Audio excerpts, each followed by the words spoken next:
हम मीनू झा गोर लगै छी समस्त मिथिलावासी के। समधि के खाय कालक एकटा डहकन लऽ कऽ उपस्थित छी। कोशिश करै छी सब गोटे के नीक लागे। धन्यवाद। जय मिथिला, जय मैथिली। सुनो समधि यौ सरकार, हम छी गरीब पार। सुनो समधि यौ सरकार, हम छी गरीब पार। अहाँ बातो करबै सोची विचारी कऽ।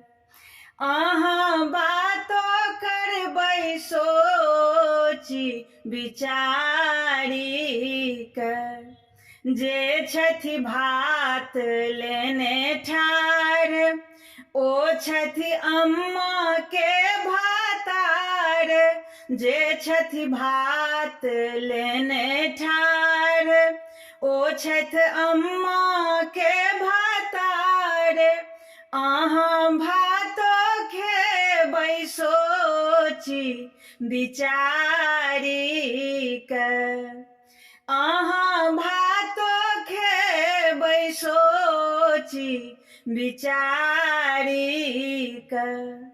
जे छथि दालि लेने ठाढ़, ओ छथि दीदी के भातार।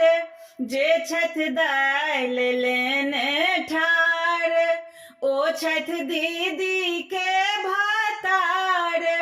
अहाँ दाइलो पीबै सोची विचारी कऽ। जे तरकारी लेने ठाढ़, ओ छथि बहिन के भातार। जे तरकारी लेने ठाढ़, ओ छथि बहिन के भातार। अहाँ तरकारी खेबै सोची विचारी कऽ।